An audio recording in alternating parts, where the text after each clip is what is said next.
제가 입소한 지 석 달째 되던 날이었습니다. 김정숙 할머니가 갑작스럽게 돌아가셨죠. 심장마비라고 했지만 전날까지 저와 화투를 치며 웃던 분이었습니다.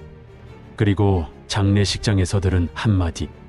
할머니가 유언장을 바꾸셨대요. 모든 재산을 실버타운에 기부한다고요. 저는 그때 알았습니다. 이곳에서 무언가 끔찍한 일이 벌어지고 있다는 걸. 저는 박종태입니다. 78의 나이에 선샤인 빌리지라는 고급 실버타운에 들어왔죠. 40년간 경영했던 회사를 아들에게 물려주고 편안한 노후를 보내려고 선택한 곳이었습니다. 아내가 3년 전에 먼저 하늘나라로 떠났거든요. 혼자 있는 큰 집이 너무 적적해서 결정했습니다. 들어간 첫날 실버타운 원장이 직접 마중을 나왔습니다. 최민준이라는 올해 45된 남자였죠. 첫인상은 나쁘지 않았습니다. 단정한 외모에 친절한 미소를 지었거든요. 박종태 회장님, 선샤인 빌리지에 오신 것을 진심으로 환영합니다. 저희가 회장님의 편안한 노후를 책임지겠습니다. 악수를 나누는 순간 이상한 느낌이 들었습니다. 그의 손이 차가웠거든요. 의사라고 소개했는데 손에 굳은 살이 없었죠. 의료진이라면 있을 법한 소독약 냄새도 나지 않았습니다. 시설 투어를 하면서 다른 입소자들을 만났습니다. 모두 부유한 노인들이었죠. 대기업 회장 출신, 의사, 변호사, 교수들. 한 달 입소비가 1,000만 원이 넘는 곳이니 당연했습니다. 식당에서 김정숙 할머니를 처음 만났습니다. 80이 넘은 나이에도 정정하셨죠.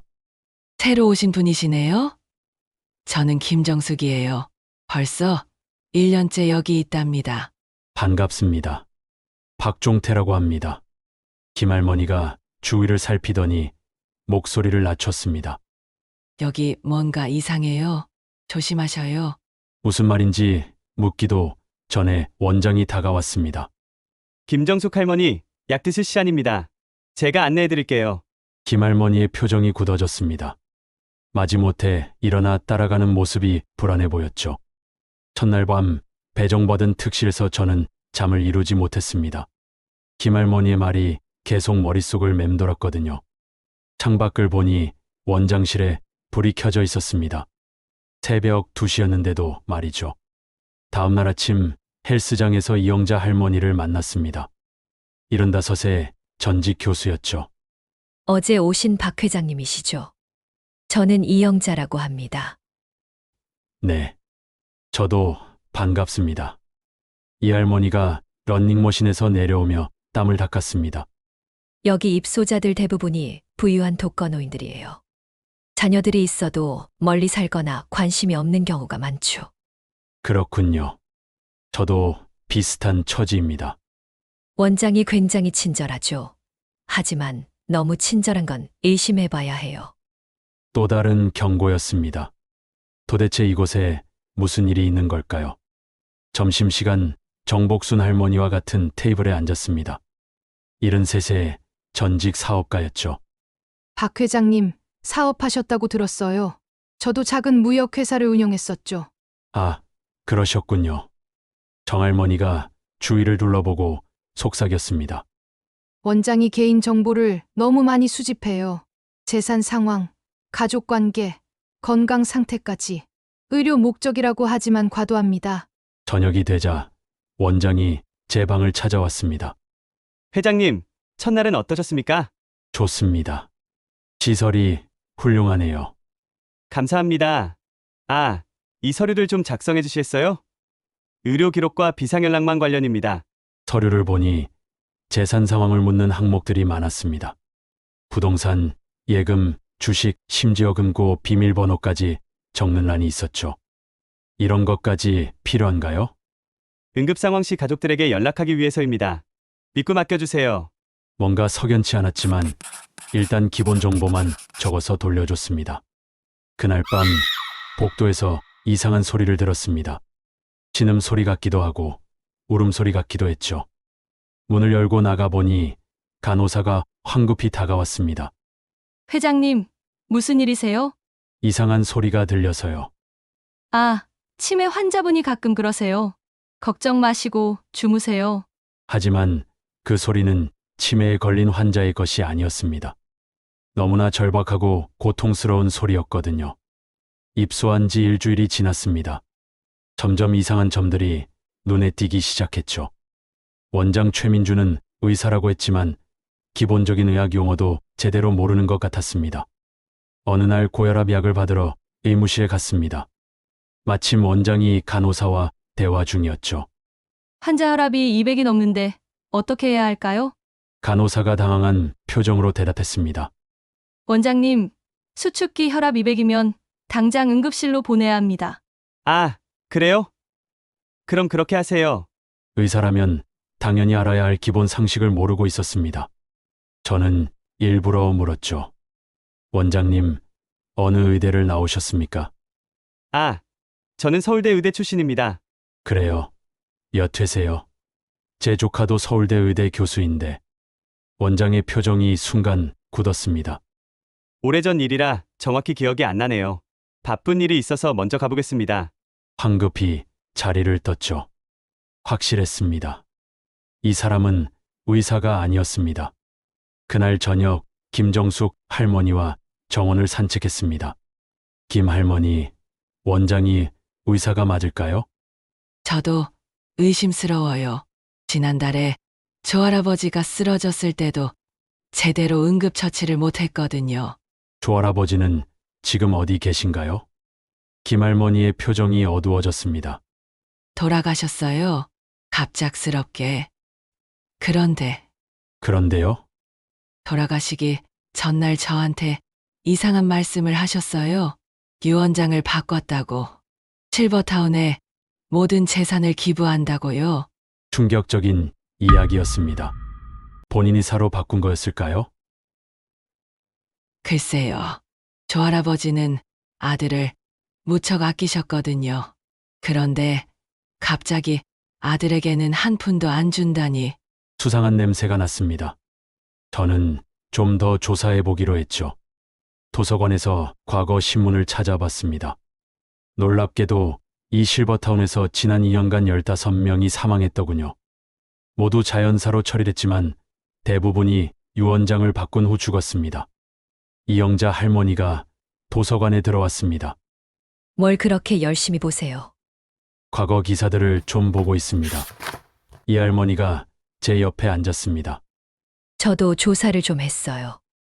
원장 최민준이란 사람 5년 전까지는 존재하지 않았어요. 무슨 말씀이세요? 인터넷에 그 이전 기록이 전혀 없어요. 갑자기 나타난 인물이죠. 점점 의혹이 커졌습니다. 그날 밤 저는 원장실을 몰래 염탐하기로 했습니다. 새벽 1시 조용히 방을 나섰죠. 원장실 앞에 다다랐을 때 안에서 대화 소리가 들렸습니다. 이번 달 목표액을 채우려면 적어도 2명은 더 처리해야 돼. 원장의 목소리였습니다. 김정숙 할머니는 어때요? 재산이 꽤 되던데. 낯선 남자 목소리였죠. 그 할머니는 눈치가 빨라서 조심해야 돼. 차라리 새로운 박종태를 먼저 처리. 제 이름이 나오자 심장이 멎는 것 같았습니다. 그 양반은 재벌 출신이라 재산이 어마어마할 거야. 잘만 하면 대박이지. 어떻게 할 건데요? 일단 신뢰를 쌓고 건강이 나빠지게 만들어야지. 약을 조작하면 돼. 끔찍한 대화였습니다. 이들은 조직적으로 노인들을 살해하고 있었던 겁니다. 조심스럽게 방으로 돌아왔습니다.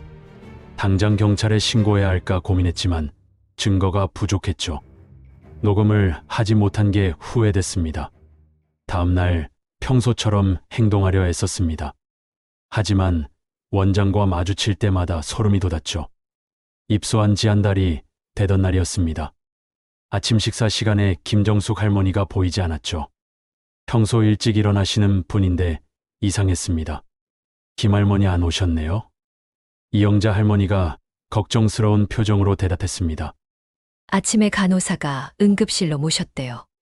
새벽에 쓰러지셨다고. 불길한 예감이 들었습니다. 어젯밤 원장의 대화가 떠올랐거든요. 점심때가 되자 비보가 전해졌습니다.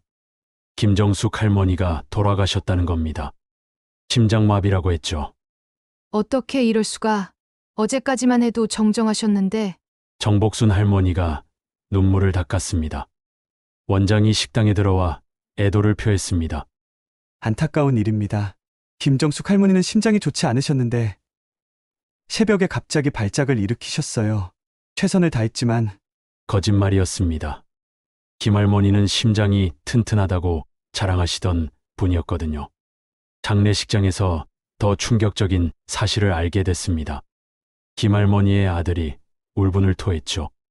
어머니가 일주일 전에 유언장을 바꾸셨대요. 재산 전부를 실버타운에 기부한다고. 이게 말이 되나요? 정말이에요? 네. 그것도 공증까지 받았대요. 어머니가 정신이 온전하셨는데 왜 그러셨을까요? 뭔가 조작된 것 같았습니다. 하지만 법적으로는 문제가 없었죠. 그날 밤 이영자 할머니와 정복순 할머니를 제 방으로 초대했습니다. 두 분께 할 말이 있습니다. 제가 들은 원장의 대화를 털어놨습니다. 두 할머니는 경악했죠. 그럼 김정숙 할머니도 그놈이 죽인 것 같아요. 이영자 할머니가 말했습니다. 증거를 모아야 해요. 이대로는 우리도 위험합니다. 정복순 할머니도 동의했습니다. 제가 사업하면서 익힌 방법들이 있어요. 몰래카메라를 설치하고 녹음기를 준비합시다. 우리 셋은 비밀 동맹을 맺었습니다. 진실을 밝히고 우리의 목숨을 지키기 위해서였죠. 다음 날부터 본격적인 증거 수집을 시작했습니다. 이영자 할머니는 도서관에서 자료를 조사했고 정복순 할머니는 다른 입소자들의 정보를 수집했습니다. 저는 원장실 주변을 감시했죠. 며칠 후 이상한 일이 벌어졌습니다. 제가 먹던 약이 바뀐 겁니다. 이게 제 고혈압 약이 맞나요? 색깔이 다른데 간호사가 차트를 확인했습니다. 원장님이 처방을 바꾸셨네요. 더 좋은 약이래요. 의심스러웠습니다. 약을 먹는 척하고 몰래 뱉어냈죠. 나중에 이영자 할머니에게 보여줬더니 놀라는 겁니다. 이건 고혈압 약이 아니에요. 제가 약학 부전공을 했거든요. 이건 향정신성 약물 같은데요. 뭐라고요? 정신을 혼미하게 만드는 약이에요. 이걸 계속 먹으면 판단력이 흐려지고 의존적이 되죠. 그들의 수법이 드러났습니다. 약물로 정신을 조작한 후 유언장을 바꾸게 하는 거였습니다. 그때 급한 발걸음 소리가 들렸습니다. 간호사가 헐레벌떡 뛰어왔죠. 큰일 났어요. 조용철 할아버지가 또 쓰러지셨어요. 또 다른 희생자가 생긴 겁니다. 조용철 할아버지는 팔순의 전직 판사였죠. 재산도 상당했다고 들었습니다. 병원으로 실려가는 조할아버지를 보면서 결심했습니다. 더는 두고 볼 수 없었죠. 하지만 아직 결정적 증거가 부족했습니다. 조용철 할아버지마저 돌아가신 후 실버타운 분위기는 더욱 음침해졌습니다. 입소자들도 뭔가 이상함을 느끼기 시작했죠. 하지만 다들 나이가 있다 보니 그저 부르니려니 하고 넘겼습니다. 저는 원장실에 침입할 계획을 세웠습니다. 정복순 할머니가 중요한 정보를 알려줬거든요. 원장실에 큰 금고가 있어요. 청소하는 아주머니가 봤대요. 큰 금고가 있다고요? 뭐가 들어있을까요? 아마 우리들의 개인 정보나 위조된 서류들이 아닐까요? 새벽 3시 원장이 외출한 틈을 타서 행동에 나섰습니다. 이영자 할머니가 망을 봐주기로 했죠. 원장실 문은 예상외로 쉽게 열렸습니다. 안에 들어가니 서류 더미가 산처럼 쌓여 있었죠. 그리고 벽 한쪽에 정말로 큰 금고가 있었습니다. 금고의 비밀번호를 찾는 게 문제였습니다. 책상 서랍을 뒤지다가 메모지를 발견했죠. 숫자들이 적혀 있었는데 그중 하나가 맞을 거라 생각했습니다. 세 번째 시도에서 금고가 열렸습니다. 안에는 충격적인 것들이 가득했죠. 위조된 유언장들이 수십 개나 있었습니다. 돌아가신 분들의 것이었죠. 모두 실버타운에 전 재산을 기부한다는 내용이었습니다. 더 놀라운 건 입소자들의 사망 계획표였습니다. 언제, 누구를, 어떤 방법으로 처리할지 상세히 적혀 있었죠. 제 이름도 다음 달 계획에 올라와 있었습니다. 사진을 찍으려는데 발소리가 들렸습니다. 황급히 서류를 제자리에 놓고 금고를 닫았죠. 문 뒤에 숨어 있는데 원장이 들어왔습니다. 전화 통화를 하는 목소리가 들렸습니다. 박종태는 다음 주에 처리하겠습니다. 재산이 500억이 넘는다니 기대되네요. 저는 화가 너무 나고 심장이 터질 것 같았습니다. 약은 이미 바꿔놨고 며칠 더 먹이면 정신이 혼미해질 겁니다. 그때 유언장에 서명받으면 됩니다. 원장이 나간 후 조심스럽게 빠져나왔습니다. 이영자 할머니가 창백한 얼굴로 기다리고 있었죠. 괜찮으세요? 원장한테 들키지는 않으셨어요? 네. 그런데 큰일입니다. 제가 보고 들은 것을 설명하자 이 할머니도 경악했습니다. 당장 경찰에 신고해야 해요. 증거를 가져오지 못했어요. 사진을 찍을 시간이 없었습니다. 그럼 어떻게 하죠? 고민 끝에 결정했습니다. 내일 다시 들어가겠습니다. 이번엔 확실히 증거를 확보해야죠. 하지만 그럴 기회는 오지 않았습니다. 다음 날 아침 원장이 저를 불렀거든요. 박 회장님, 건강검진을 받으셔야 합니다. 정기검진이에요. 거부할 수 없었습니다. 의심받으면 더 위험해질 테니까요. 검진실에서 주사를 맞았습니다. 무슨 주사인지 물어봤지만 비타민이라고만 했죠. 돌아오는 길에 갑자기 어지러움을 느꼈습니다. 이상해.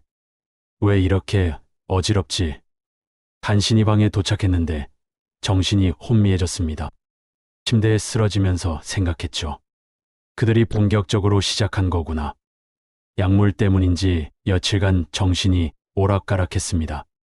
그러는 사이 뜻밖의 일이 벌어졌죠. 이영자 할머니와 정복순 할머니가 저를 두고 묘한 경쟁을 시작한 겁니다. 박 회장님, 제가 끓인 삼계탕이에요. 기력 회복에 좋을 거예요. 이영자 할머니가 직접 만든 음식을 가져왔습니다. 감사합니다. 그런데 이렇게까지 우리가 서로 도와야죠. 특히 지금 같은 상황에서는. 이 할머니의 눈빛에 걱정과 함께 다른 감정이 섞여 있었습니다. 오후에는 정복순 할머니가 찾아왔습니다. 회장님, 산책이나 하실래요? 맑은 공기가 도움이 될 거예요. 네, 좋습니다. 정원을 걸으며 정할머니가 말했습니다. 회장님 같은 분이 이런 곳에서 위험에 처하다니 제가 꼭 지켜드리고 싶어요. 순간 당황했습니다. 두 할머니의 관심이 부담스러웠지만 한편으로는 그들의 도움이 필요했죠. 그날 저녁 원장이 또 찾아왔습니다. 이번엔 서류를 들고 왔죠.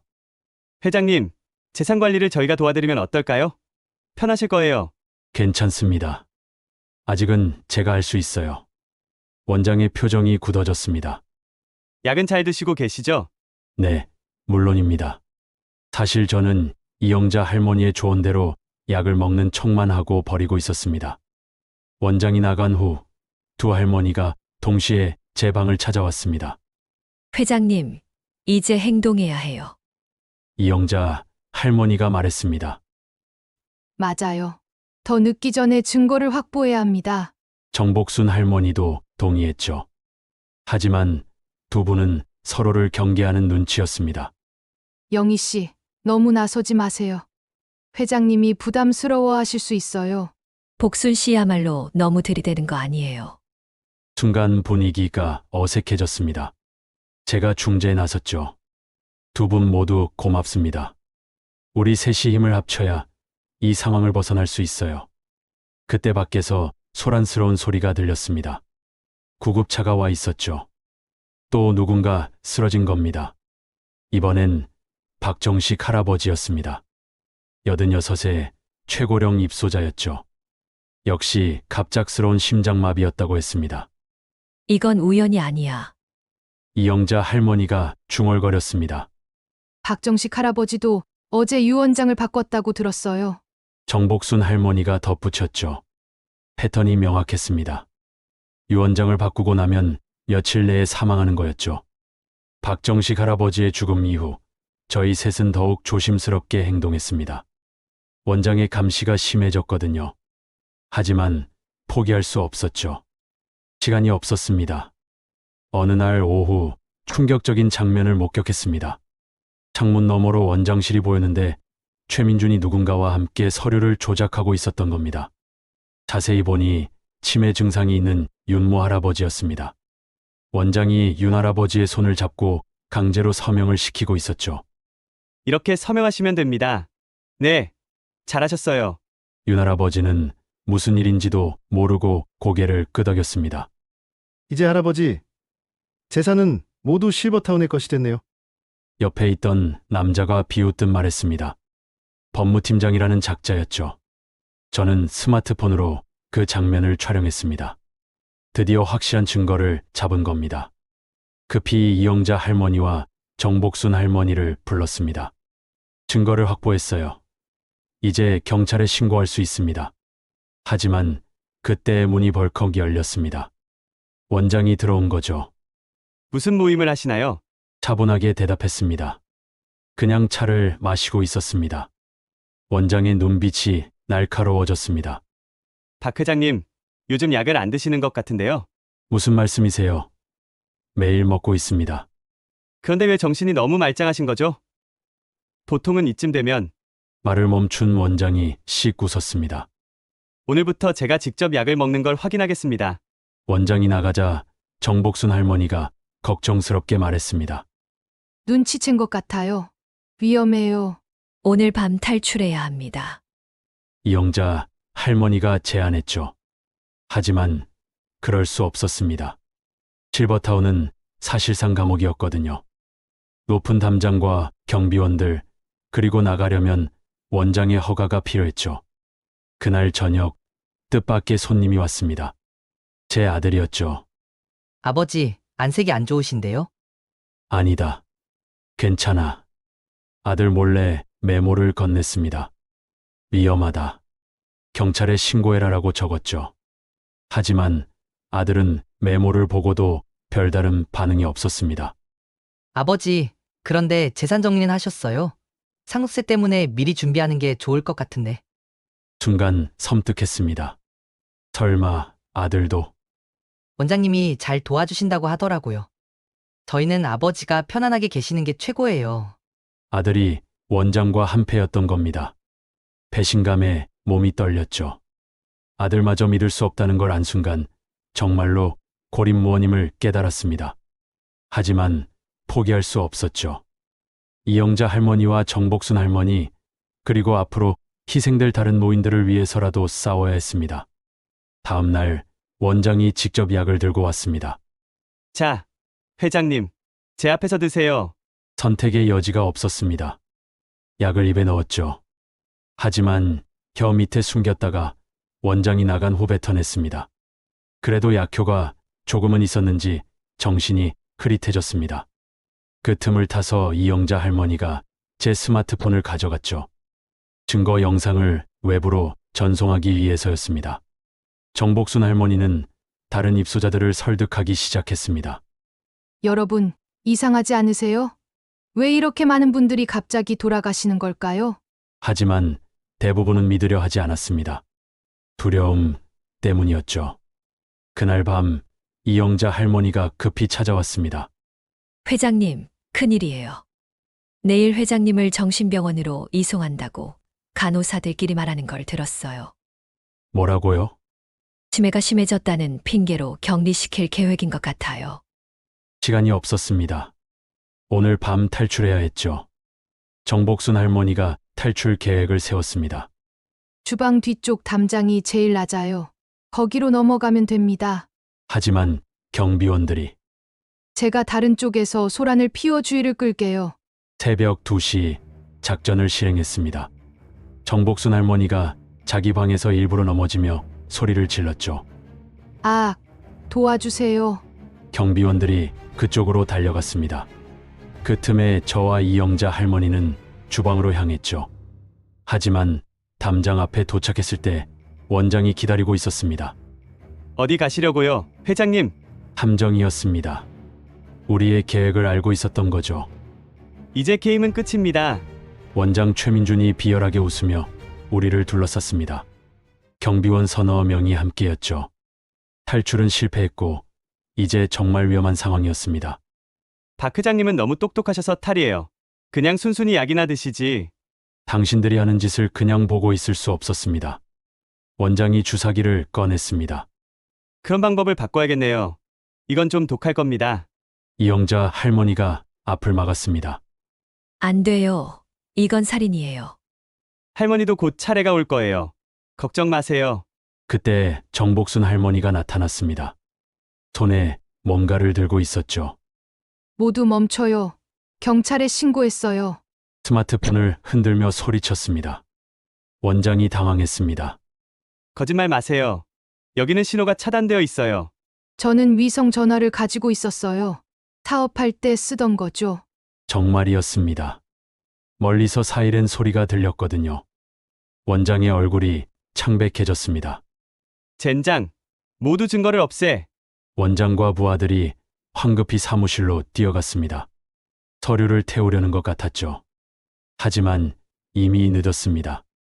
경찰이 도착했고 우리가 미리 전송해둔 증거 영상도 있었으니까요. 그런데 그때 충격적인 일이 벌어졌습니다. 도망치려던 조용모 할아버지가 계단에서 밀쳐져 떨어진 겁니다. 원장의 부하 중 한 명이 민 거였죠. 으악. 조 할아버지가 피를 흘리며 쓰러졌습니다. 살인이다. 이영자 할머니가 소리쳤습니다. 경찰이 들이닥쳤을 때 현장은 아수라장이었습니다. 조 할아버지는 의식을 잃었고 원장 일당은 체포됐죠. 하지만 비극은 끝나지 않았습니다. 조 할아버지는 병원으로 옮겨졌지만 결국 숨을 거뒀습니다. 두 번째 살인이 우리 눈앞에서 벌어진 거죠. 경찰 조사가 시작됐습니다. 저희는 그동안 모은 모든 증거를 제출했죠.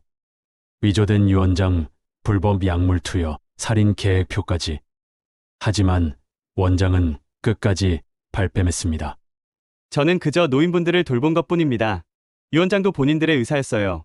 뻔뻔한 거짓말이었죠. 그때 뜻밖의 증인이 나타났습니다. 실버타운에서 일하던 간호사 한 명이었죠. 저도 더는 못 참겠어요. 그동안 일어난 일들을 증언하겠습니다. 간호사의 증언으로 사건의 전모가 밝혀졌습니다. 원장 최민주는 전과 오범의 사기꾼이었고 실버타운을 이용해 조직적으로 노인들의 재산을 갈취해왔던 겁니다. 지난 3년간 25명이 의문사했고 피해액은 1,000억 원이 넘었습니다. 재판이 시작됐습니다. 저는 주요 증인으로 출석했죠. 법정은 방청객들로 가득했습니다. 피해자, 가족들이 대부분이었죠. 증인은 피고인 최민준이 조직적으로 살인을 저질렀다고 주장하시는데 증거가 있습니까? 검사의 질문에 답했습니다. 네, 있습니다. 제가 직접 촬영한 영상과 녹음 파일이 있고 금고에서 발견한 살인 계획표도 있습니다. 증거들이 하나씩 공개될 때마다 방청석에서 비명소리와 울음소리가 터져 나왔습니다. 그때 최민준의 진짜 정체가 폭로됐습니다. 검찰이 추가 수사를 통해 밝혀낸 것이었죠. 피고인의 본명은 최민준이 아니라 강도식입니다. 10년 전 보험 사기로 모욕했고 출소 후 신분을 세탁하여 의사 인쇄를 했습니다. 충격적인 사실이 또 있었습니다. 이 사건에 연루된 사람이 더 있었던 겁니다. 피고인과 공모한 인물들이 있습니다. 변호사, 의사, 심지어 일부 공무원까지 연루되어 있습니다. 법정이 술렁였습니다. 단순한 살인 사건이 아니라 거대한 조직 범죄였던 거죠. 제 아들도 조사를 받았습니다. 다행히 직접적인 연루는 없었지만 원장에게 매수되어 아버지인 저를 실버타운에 가두는데 협조한 것은 사실이었죠. 아들이 울며 사과했습니다. 아버지, 죄송합니다. 돈에 눈이 멀었습니다. 용서할 수 없었지만 그래도 아들이었기에 고소는 하지 않았습니다. 이영자 할머니와 정복순 할머니도 증언했습니다. 우리는 목숨을 걸고 증거를 모았습니다. 더 이상 이런 비극이 반복되면 안 됩니다. 재판이 진행되면서 더 충격적인 사실들이 드러났습니다. 최민준 일당은 전국에 비슷한 실버타운을 5개나 운영하고 있었던 겁니다. 피해자가 100명이 넘었고 피해액은 5천억 원에 달했습니다. 이것은 명백한 연쇄 살인이자 조직적 사기입니다. 검사가 강력히 주장했죠. 변호인 측은 계속 무죄를 주장했지만 증거가 너무 확실했습니다. 마침내 판결이 났습니다. 피고인 강도식에게 무기징역을 선고합니다. 정의가 실현되는 순간이었습니다. 하지만 돌아가신 분들은 돌아올 수 없었죠. 재판이 끝난 후 실버타운은 정보관리하에 들어갔습니다. 새로운 원장이 부임했고 투명한 운영 시스템이 도입됐죠. 저는 실버타운을 떠났습니다. 너무 많은 악몽이 서린 곳이었거든요. 이영자 할머니와 정복순 할머니도 함께 나왔습니다. 우리 셋은 작은 주택을 함께 빌려 살기로 했습니다. 서로가 가족이 되어준 거죠. 이제 편안하게 살 수 있겠네요. 이영자 할머니가 안도의 한숨을 쉬었습니다. 맞아요. 하지만 우리가 한 일을 잊으면 안 돼요. 정복순 할머니가 말했죠. 저희는 노인 인권보호 단체를 만들기로 했습니다. 다시는 이런 비극이 일어나지 않도록 감시하고 도와주는 역할을 하기로 한 거죠. 언론의 관심도 컸습니다. 저희 이야기가 다큐멘터리로 제작됐고 법 개정의 계기가 됐죠. 실버타운 관련 법규가 강화됐고 정기적인 감사 시스템이 도입됐습니다. 어느 날 김정숙 할머니의 아들이 찾아왔습니다. 어머니를 지켜주려 애쓰신 것 감사합니다. 비록 늦었지만 그는 눈물을 흘리며 고마워했습니다. 다른 피해자 가족들도 찾아와 감사 인사를 전했죠. 그들의 눈물이 우리의 가슴을 아프게 했지만 동시에 우리가 한 일이 의미 있었음을 느끼게 해줬습니다. 1년 후 저는 회고록을 출간했습니다. 실버타운의 비밀이라는 제목으로요. 인쇄는 모두 피해자 가족들에게 기부했습니다. 이영자 할머니는 노인 인권 강의를 시작했고 정복순 할머니는 피해자 상담 센터를 운영했죠. 우리 셋의 우정은 더욱 돈독해졌습니다. 죽음의 위기를 함께 넘긴 전우가 된 거죠. 가끔 악몽을 꾸기도 합니다. 최민준의 차가운 눈빛, 독이 든 약 유언장을 조작하는 손길. 하지만 이제는 두렵지 않습니다. 정의가 승리했고 우리는 살아남았으니까요. 마지막으로 하고 싶은 말이 있습니다. 노인이 되었다고 해서 무력한 존재가 되는 건 아닙니다. 우리도 싸울 수 있고 진실을 밝힐 수 있습니다. 나이는 숫자에 불과하죠. 실버타운은 이제 진짜 노인들의 안식처가 됐습니다. 투명하고 따뜻한 곳으로 거듭났죠. 저는 여든을 바라보는 나이지만 아직도 할 일이 많습니다. 더 많은 노인들을 돕고 그들의 권리를 지켜야 하니까요. 이것이 제가 실버타운에서 겪은 이야기입니다. 끔찍했지만 결국 우리가 이겼습니다.